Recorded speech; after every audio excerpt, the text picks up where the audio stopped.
नमस्कार, ये है लखनऊ और मैं हूं एसबी सिंह उजागर। दोस्तों, ये है लखनऊ को लेकर आपकी प्रतिक्रियाएं हमें रोज कुछ नया करने की प्रेरणा दे रही हैं। लखनऊ के विभिन्न हिस्से में हम लगातार शूट कर रहे हैं।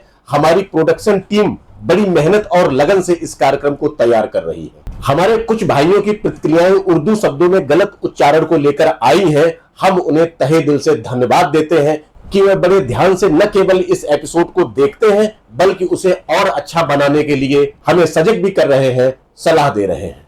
हमारी कोशिश रहेगी कि आने वाले एपिसोड्स में हम धीरे धीरे भाषा की अशुद्धि को दूर कर लेंगे। दोस्तों, आप अपनी प्रतिक्रियाएं इसी तरह से देते रहें और यदि चैनल को अभी तक सब्सक्राइब नहीं किया है तो कृपया इसे सब्सक्राइब जरूर कर लें।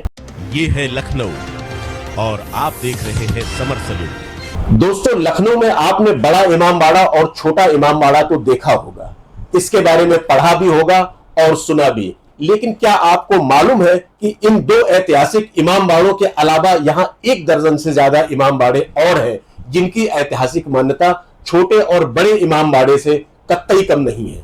यहां बने हर एक इमामबाड़े का अपना एक अलग इतिहास है और उसके निर्माण के पीछे की बड़ी दिलचस्प कहानियां। नमस्कार, यह है लखनऊ और मैं हूं अनुपम चौहान। सबसे पहला नाम आता है आसफी इमामबाड़ा का। इसे बड़ा इमामबाड़ा भी कहते हैं। यह पुराने लखनऊ के हुसैनाबाद में स्थित है।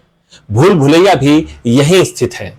दुनिया जहां के लोग सबसे ज्यादा इसी इमामबाड़े को देखने आते हैं। दूसरे नंबर पर आता है इमामबाड़ा हुसैनाबाद। इसे छोटा इमामबाड़ा कहते हैं। यह लखनऊ का सबसे सजा संवरा इमामबाड़ा है। इस इमामबाड़े की तुलना आगरे के ताजमहल से भी की जाती रही है। इस इमामबाड़े पर कमरखीदार सुनहरा गुम्बद है जो सुनहरे बुर्जों और खूबसूरत कलियों से सजा हुआ है। अलमास का इमामबाड़ा। यह इमामबाड़ा इस समय खंडहरों की हालत में है। इसे देखकर ही कहा जा सकता है कि यह अपनी जिंदगी की आखिरी सांसें गिन रहा है। लेकिन जब मियां अलमास जिंदा थे तो नवाबी घराने में उनका खासा रसूख था।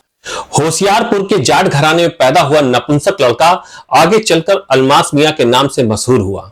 जब अवध के नवाब सुजाउद्दौला फैजाबाद से उम्मतुल जहरा को ब्याहने दिल्ली पहुंचे तो दुल्हन के साथ दहेज में ख्वास सरा अलमास साथ आ गए। बेगम की सानो शौकत का झंडा अलमास मियां के ही हाथों में था। उन्नाव जनपद का मियागंज नाम का एक गांव है, वह पहले मियां अलमासगंज के नाम से ही बसाया गया। मियां अलमास की बड़ी रोचक और लंबी कहानी है जिन्हें हम आने वाले एपिसोड्स में शामिल करेंगे।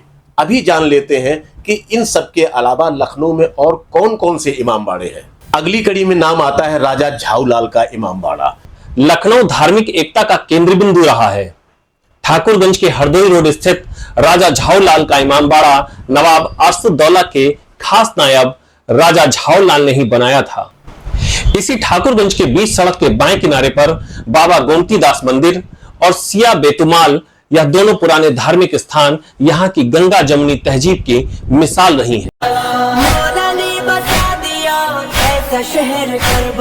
इतिहासकार डॉक्टर योगेश प्रवीण के अनुसार इमामबाड़ा और सिया बेतुमाल को राजा झाऊलाल ने बनवाया था, जबकि वहां स्थित बाबा गोमतीदास के मंदिर निर्माण का खर्चा नवाब आसफुद्दौला ने उठाया था। लखनऊ का एक और बेहद फेमस इमामबाड़ा रहा है जिसे काला इमामबाड़ा के नाम से जानते हैं। इसका मुख अन्य इमामबाड़ों से इतर पूर्वमुखी है। यह अपने नाम के अनुरूप वास्तव में काजल की कोठरी है। यहाँ कुरान की आयतें अलग अलग डिजाइनों और बेल बूटों में लिखी गई हैं। इनके लिखने वालों को दिल्ली से बुलाया गया था।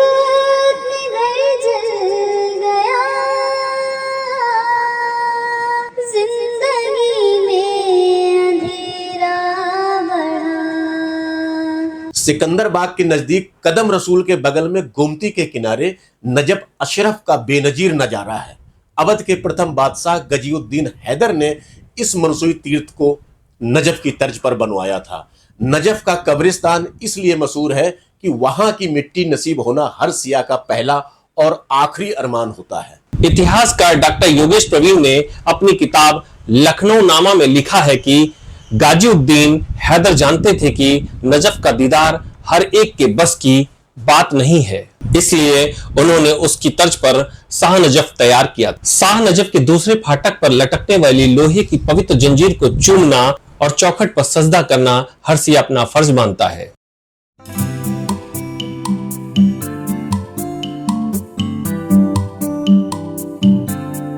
लखनऊ में बने दर्जन भर से ज्यादा इमाम बाड़ों के इतिहास में मलका जमानिया इमाम बाड़ा का अपना अलग इतिहास है। गोलागंज के निकट एक शानदार द्वार के साथ बना मलका जमानिया का इमाम बाड़ा आज भी अपनी बुलंदगी का एहसास करा रहा है। यहाँ की ऊंची ऊंचे मेहराबों में बने रंगील बेल बूटे, चूनों के नफीस स्टूको वर्क और फव्वारेदार नहरों की विदेशी पर्यटकों ने खूब प्रशंसा की है, लेकिन अब यह भवन केवल खंडहरों की सूरत में बाकी है। इस इमामबाड़े में उस जमाने की सबसे मशहूर हुक्मरां बेगम मलका यहाँ सो रही। इन्हें उस दौरान अवध की नूरजहां भी कहा जाता था। मलका जमानी की कहानी मुगल मलका नूरजहां से काफी मिलती जुलती है।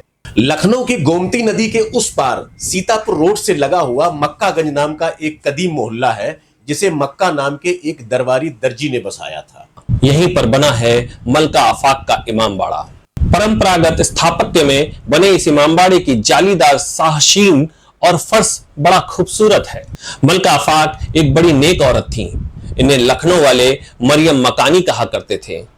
मरने के बाद उन्हें उनके महल के पास बने इसी इमामबाड़े में बड़े शान और शौकत से दफना दिया गया था। इमाम बाड़ों की फेहरिस्त में एक और इमाम बाड़ा आता है, जिसे मुगल साहिबा का इमाम बाड़ा कहा जाता है।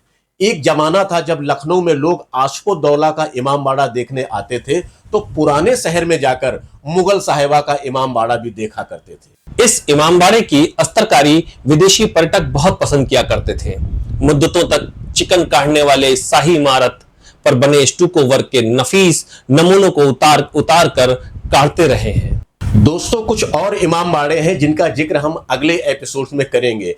इन सभी इमाम बाड़ों के जर्रे जर्रे में इतिहास की तमाम सुनी अनसुनी कहानियां दफन हैं, जिन्हें हम सिलसिलेवार ढंग से ये है लखनऊ कार्यक्रम में लेकर आते रहेंगे। उम्मीद करता हूं कि आप हमारी इस मेहनत को जरूर सराहेंगे। आपके इलाके में यदि कोई पुरानी इमारत या स्थान की कोई कहानी है तो आप हमें सूचित करें। हम लखनऊ की हर धरोहर को आज के लखनऊ से रूबरू कराना जारी रखेंगे। तो मिलते हैं फिर ये है लखनऊ में एक नए एपिसोड के साथ। नमस्कार।